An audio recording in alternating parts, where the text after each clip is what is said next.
Title: My mother-in-law poured something strange into my drink when she thought I wasn't looking. A special cocktail for my favorite son-in-law, she said with a smile. I thanked her and discreetly switched glasses with her husband, who always criticized my career. 45 minutes later. Chapter 1. The glass that sparkled too brightly. It was my wife's birthday, one of those family dinners where everyone played nice with sharp smiles and sharper words. Her parents had driven in from out of town, and the house was glowing with candles, laughter, and the occasional underhanded jab at my underachieving freelance work. I was used to it. After 6 years of marriage, I'd learned to let most of it slide. But tonight, something was off. The tension had a different flavor. Colder, focused. My mother-in-law, Patricia, had been overly sweet the entire evening, like syrup covering a knife. She offered me seconds, complimented my shirt, and even defended me when her husband, Greg, took his usual jab. So, how's the real job search going, champ? And then, as I was seated at the edge of the dining table helping our daughter with her plate, I noticed it. Patricia stood by the kitchen counter with her back to the rest of the family, holding 2 identical glasses, each with a sprig of mint and a thin slice of lime. She pulled something from her apron pocket, tiny, metallic, a vial. She tilted her hand discreetly, and a clear liquid dripped into one of the glasses. Her movements were practiced, like she'd done this before. I turned back to my daughter casually, my pulse spiking. Seconds later, Patricia returned, her eyes on mine, her smile unblinking. "A special cocktail for my favorite son-in-law," she said, placing the glass in front of me. "Thought I'd make you something refreshing for once." "Thank you," I said smoothly. Then I caught Greg's eye. He was snorting at something on his phone, half listening and, as always, arrogantly smug. Without breaking a beat, I swapped the drinks. I took Greg's glass, placed it where mine had been, then handed the special cocktail to him. "Here, Greg," I said. "You look like you could use something refreshing, too." He raised an eyebrow. If it'll shut you up for 5 minutes." He drank half in one go. Patricia froze for the briefest second. Her smile twitched. Her eyes darted to the glass, then to me. I sipped calmly from mine and smiled back. 45 minutes later, just as dessert was served, Greg stood up mid-sentence, stumbling, grabbing the tablecloth and sending plates clattering. His mouth moved, but made no words. Sweat dripped down his temple. He collapsed face first into the carpet. Gasps. Screams. My wife lunged to his side, and Patricia looked like she'd just seen a ghost because she had me, and I was watching her. Chapter 2. What did you do? The room erupted in chaos. Greg lay sprawled across the carpet, convulsing slightly, his breath ragged and shallow. My wife screamed for someone to call an ambulance. Her sister dropped the cheesecake. Patricia, her face drained of all color, stood frozen, hands clenched at her sides like she didn't know whether to run or faint. I just sat there calm, observing. After a moment of performative panic, Patricia finally knelt beside her husband, trying to appear helpful. "He must have had a sugar spike or something," she stammered, fumbling to check his pulse. "It's his blood pressure. He has a history of this." "No, he doesn't," I said quietly. Everyone turned to me. My wife blinked through her tears. "What are you talking about?" I stood, placed my napkin on the table, and took a slow step forward. Greg's never had issues with blood pressure. No medication, no incidents, not even a yearly checkup. Remember, he's the guy who brags about being built like a tank. Patricia's hands trembled. "Why are you saying that?" What are you insinuating?"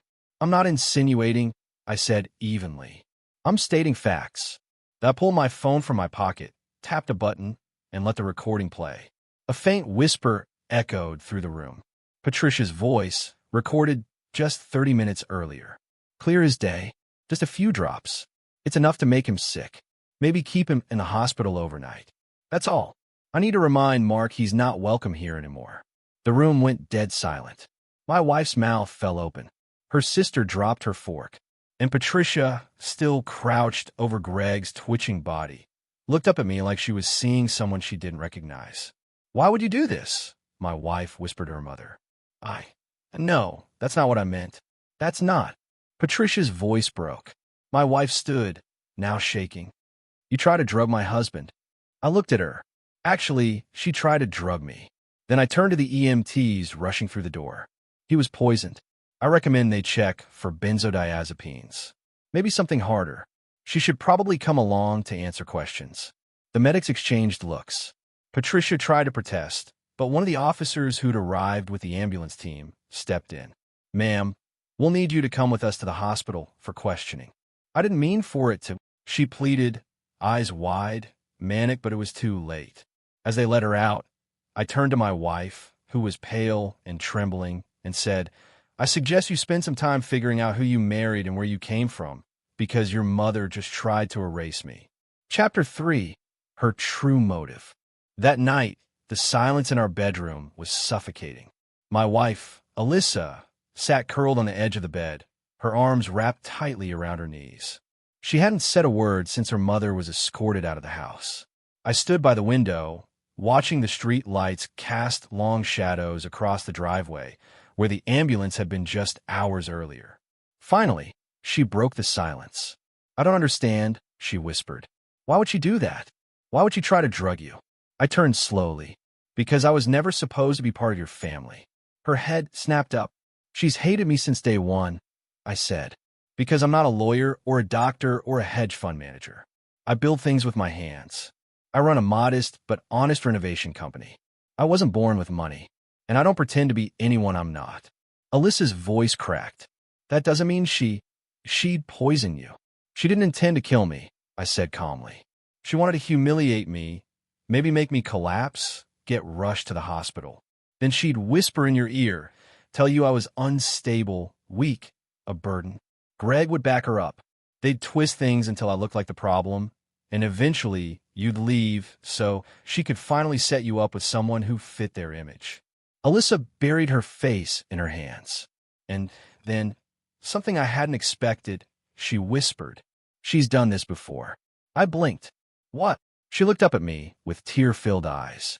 Before you, when I dated Ben, he was a school teacher, modest, quiet, loved me for who I was.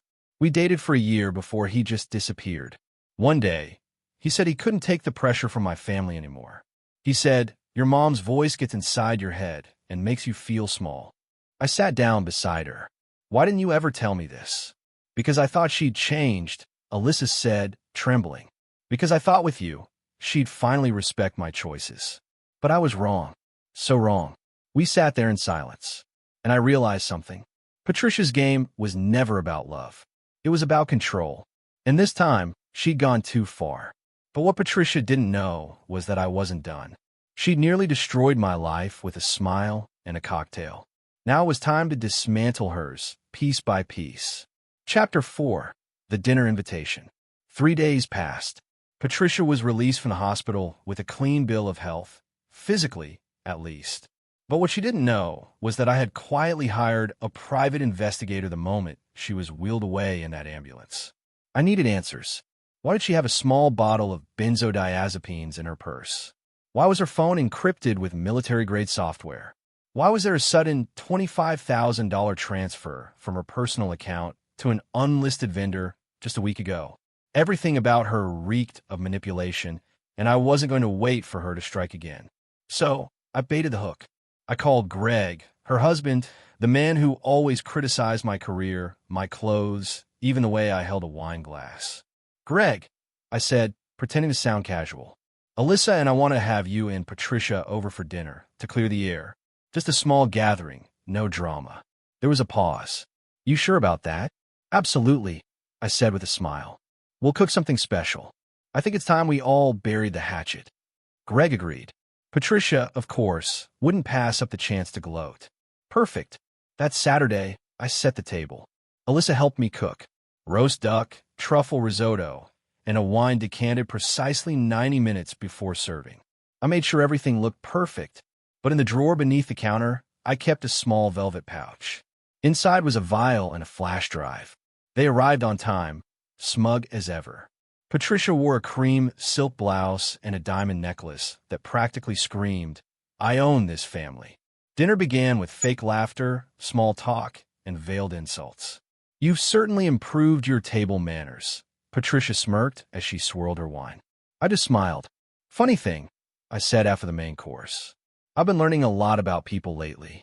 Did you know private investigators can trace deleted texts, bank wires, and even voice messages if they're saved on cloud backups?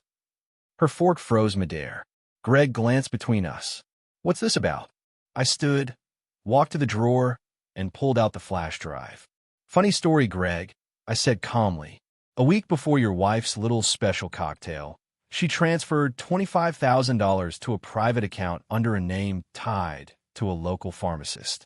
That pharmacist now faces charges for selling prescription sedatives under the table. Patricia's face drained of color. What are you implying? She snapped.